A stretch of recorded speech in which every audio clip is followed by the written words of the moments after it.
दिल्ली में जंतर मंतर पर छात्रों के प्रदर्शन और शिक्षा मंत्री के इस्तीफे की मांग को लेकर बढ़ते दबाव को थोड़ा सा कम करने के लिए बीते दिन यानी 23 जुलाई को सरकार ने उच्च शिक्षा सचिव को बदल दिया। पहले विनीत जोशी इस पद पर थे, लेकिन उन्हें हटाकर सरकार ने senior IAS officer Naresh Pal Gangwar पर भरोसा दिखाया। लेकिन नए उच्च शिक्षा सचिव की नियुक्ति के साथ एक नया विवाद भी शुरू हो गया है।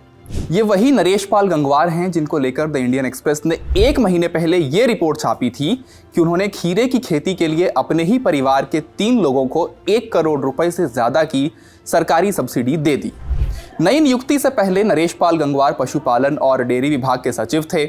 यह विभाग मत्स्य पालन, पशुपालन और डेयरी मंत्रालय के तहत आता है। नरेश पाल गंगवार 1994 बैच के राजस्थान कैडर के आईएएस अधिकारी हैं। साल 1970 में उत्तराखंड के नैनीताल में इनका जन्म हुआ। रुड़की यूनिवर्सिटी से इलेक्ट्रॉनिक्स और कम्युनिकेशन में बीटेक किया। इसके बाद आईआईटी दिल्ली से कम्युनिकेशंस में एमटेक किया। नरेश पाल 1993 में यूपीएससी का एग्जाम पास करके प्रशासनिक सेवा में आ गए और सेवा में आने के बाद उन्होंने राजस्थान यूनिवर्सिटी से इकोनॉमिक्स में एमए की डिग्री भी हासिल की। वे राजस्थान में कई जिलों के कलेक्टर रह चुके हैं। लगभग 2.5 दशक तक राजस्थान सरकार में काम करने के बाद 2020 में उन्हें केंद्र में नियुक्त किया गया। दिसंबर 2020 में नरेश पाल को पर्यावरण, वन और जलवायु परिवर्तन मंत्रालय में जॉइंट सेक्रेटरी का पद मिला। जनवरी 2022 में उन्हें इसी मंत्रालय में एडिशनल सेक्रेटरी बनाया गया। इसके बाद अगस्त 2025 में वे पशुपालन और डेयरी विभाग के सचिव बन गए। अब उन्हें शिक्षा मंत्रालय के उच्च शिक्षा विभाग में सचिव बनाया गया है। अब आते हैं इस सवाल पर कि नरेश पाल गंगवार को लेकर इतनी चर्चा क्यों है। जून में इंडियन एक्सप्रेस से जुड़े हरि किशन शर्मा की एक इन्वेस्टिगेटिव रिपोर्ट में यह खुलासा हुआ था कि केंद्र सरकार की एक स्कीम का फायदा उठाने वालों में नरेश पाल की मां, पत्नी और बेटी भी शामिल हैं। रिपोर्ट के मुताबिक जब नरेश पाल पशुपालन और डेयरी विभाग के सचिव थे, तब परिवार के इन 3 सदस्यों को 5 साल में 1 करोड़ 16 लाख रुपए से ज्यादा की सब्सिडी मिली। केंद्र सरकार ने 2014-15 में चुनिंदा सब्जियों और फूलों की कमर्शियल फार्मिंग को बढ़ावा देने के लिए एक स्कीम लॉन्च की थी। ये scheme mission for integrated development of horticulture यानी MIDH के तहत आती है। इसे नेशनल हॉर्टिकल्चर बोर्ड यानी NHB चलाता है, जो केंद्रीय कृषि एवं किसान कल्याण मंत्रालय के नियंत्रण में से एक ऑटोनोमस संस्था है। इसी स्कीम के तहत शिमला मिर्च, खीरा, टमाटर, गुलाब, एंथुरियम और ऑर्किड जैसे 8 तरह के फूलों की खेती के लिए प्रोजेक्ट कॉस्ट की अधिकतम 50% सब्सिडी दी जाती है, जो हर परिवार के लिए 1 करोड़ रुपए तक हो सकती है। रिकॉर्ड बताते हैं कि नरेश पाल गंगवार के परिवार को मिली सभी सब्सिडी जयपुर जिले के प्रोजेक्ट्स के लिए थी। इंडियन एक्सप्रेस की रिपोर्ट के मुताबिक आईएएस अफसर नरेश की मां बिंदुमती को एक प्रोजेक्ट के लिए जनवरी 2025 में करीब 46 लाख रुपए की सब्सिडी मिली।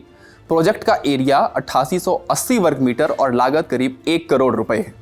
उस समय नरेश पर्यावरण मंत्रालय में एडिशनल सेक्रेटरी थे। खीरे की खेती के लिए नरेश के बेटे कुमार ऋत्विक के एक प्रोजेक्ट को मार्च 2023 में करीब 46 लाख रुपए की सब्सिडी मिली।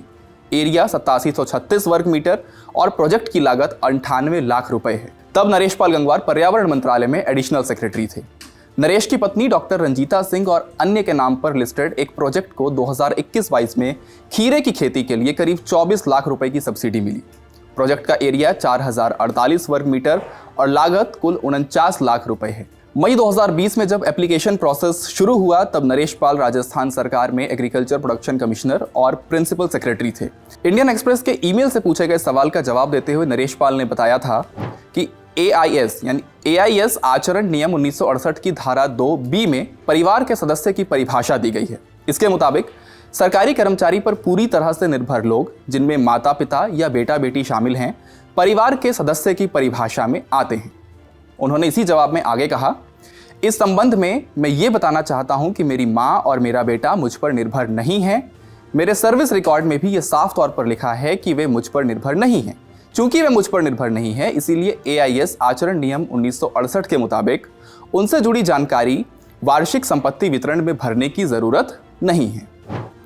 रिकॉर्ड के मुताबिक नरेश पाल गंगवार ने 2021-22 के लिए department of personal and training को दी गई अचल संपत्ति जानकारी में इस स्कीम के तहत मंजूर किए गए सिर्फ एक प्रोजेक्ट की जानकारी दी। ये प्रोजेक्ट उनकी पत्नी और अन्य के नाम पर लिस्टेड है। तो ये थी कहानी नए उच्च शिक्षा सचिव की। आप उनके कारनामों पर क्या राय रखते हैं, हमें कमेंट बॉक्स में जरूर बताएं।